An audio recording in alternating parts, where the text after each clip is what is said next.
The carbon topic and the climate emergency has been a topic for a while in the travel sector. However, it's something that the travel sector is aware of, but it wasn't really up until a few years ago that it's been addressed, at least at the discussion level, in a way that it is serious enough to start finding options to tackle the impacts of travel over climate. So I guess it is something that the travel sector is not really catching up, but is trying to figure out how to tackle it, especially because some of the areas where there's more impact are sometimes not truly controlled by the majority of the holders in the stakeholders in the sector, like transportation from air travel, for example. It's basically one subsector of the travel activity, the one that is causing the majority of emissions. So it's complicated to see to tackle that when you don't know exactly who to ping on that. Accommodation sector, land transportation, and others are currently working a lot in understanding their carbon footprint. I think that's been the best, the initial step that they have taken, especially over the last 5 to 10 years. Understanding the carbon footprint is really, really important for them. Knowing what emissions to take into account and what is it exactly the extent of those emissions. And I guess that's where they can start, because it's what has helped others that are already along the way into that. After that, they can start identifying simple activities where they can issue some reduction efforts, like lowering transportation for some activities that don't need to, or lowering the use of air conditioning in certain cases, or the use of energy in general in certain cases, reducing the carbon footprint of certain goods and products that they buy, and trying to get from the local market as much as they can, which will turn also into a beneficial impact for the local community. So those are like some low-hanging fruits that they can start doing right now. And yeah, that could be like a starting point.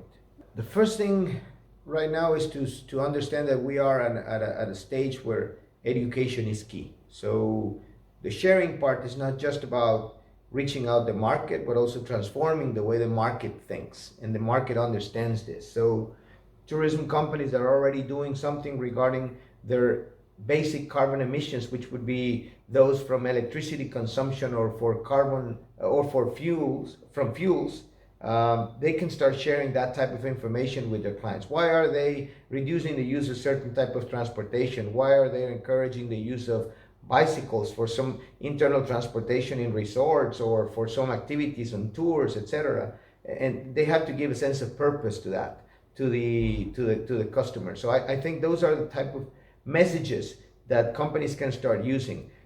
It is important that they are true and honest to them with the type of messaging that they are providing, to not say something that is not true. So carbon footprint management, or lowering your carbon emissions, is a great impact for the world, but it's not all the sustainability aspects. It doesn't cover everything. So they have to be truthful to that. It's important, it's impactful, and sharing this type of things with their customers is probably where they can start and how they can do this. Sustainability certifications allow for companies that go through these processes to tackle sustainability issues from different perspectives, and also tackle all sustainability issues, those that are regarding management aspects, natural conservation or biodiversity conservation, social aspects, and of course climate aspects. And it gives a framework to companies for them to follow. It gives them an idea of where to start and how to move forward on the direction they want to go. And on the climate part, we are actually considering that as a very important and relevant aspect of certification, which currently is not yet there. It's considered as one environmental subtopic. So in Preferred by Nature, we're actually working on the developing of a new sustainable travel standard, which we will release later this year, and that has as a main pillar climate action as one of them, and it will have a component that is intended to support this type of effort and channel it in a way that is organized and ordered and also in a way that it is easy to understand and to follow for companies. We don't want to overcomplicate things here. We want companies to actually understand this in a way that they can actually do something about it with the resources they have, regardless of their capacity, size, or where they are. The standard has this 100% alignment with Preferred by Nature sustainability framework, and in order to build this standard, we also took into account the Global Sustainable Tourism Council criteria, or the GSTC criteria. Those are the two fundamental references that we took into account to build the standard.